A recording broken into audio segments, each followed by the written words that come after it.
Well, you know, there's nothing more annoying than people who give away the endings of books or movies. You know that kind of person? But here's a spoiler alert. This news story is about spoilers, and it does not end well.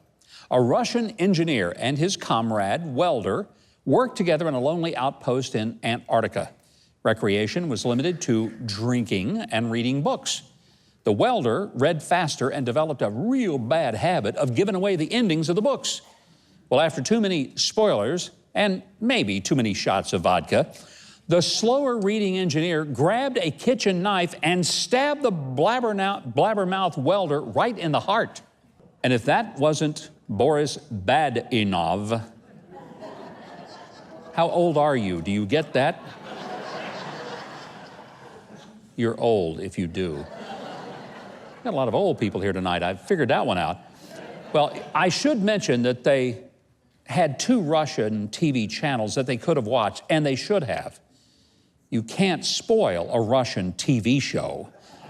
I mean, the ending is always the same. The farmer falls in love with his tractor, right? I said, the farmer falls in love with his tractor. Whew.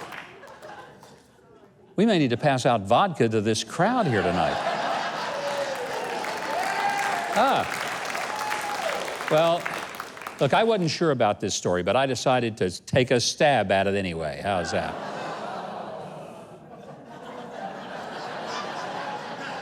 Turning to Florida, yes, again, Florida seems to top our In Case You Missed It segment as a solid resource for stories. It was in Pasco County. A deputy stopped a motorist dressed as Fred Flintstone, driving a smart car that was turned into a Flintstone-mobile. Amazingly, he was stopped for speeding. Really? I mean, I would think a smart car or a car propelled by Fred's feet might be able to stay within the speed limits. Apparently, the driver became unruly and had to be detained. Well, what do you expect? He's a caveman. I maybe should tell you that this whole yabba dabba to-do wasn't real. It was staged by the sheriff's department. Fred is now safely home with Wilma. Let's just hope I'm not stabbed by a drunken Russian scientist for giving away the ending of that one. Well, 30-year-old Amethyst Realm, that's her name, Amethyst Realm, has been dating spirits for over 2 decades. Ever since she left her living fiancé. And I'll bet that's one happy dude right there. Now, you know what they say, once you go ghost, living guys are toast.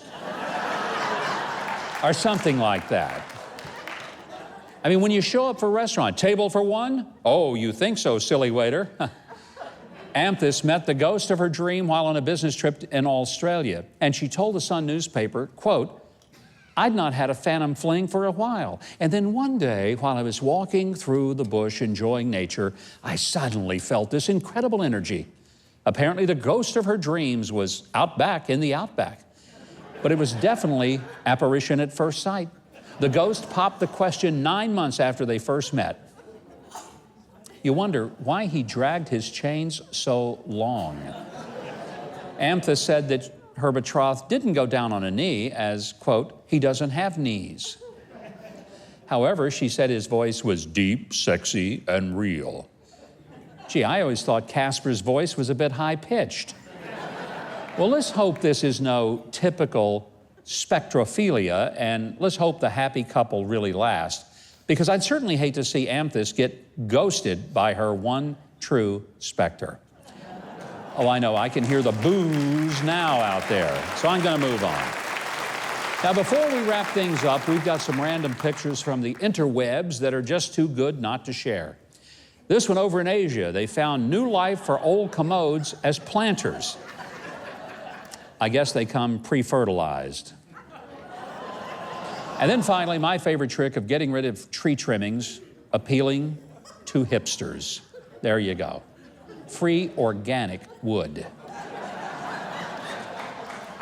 Well, that's all the time that we can steal from your life for 1 week, but be thankful because we read the news so you don't have to.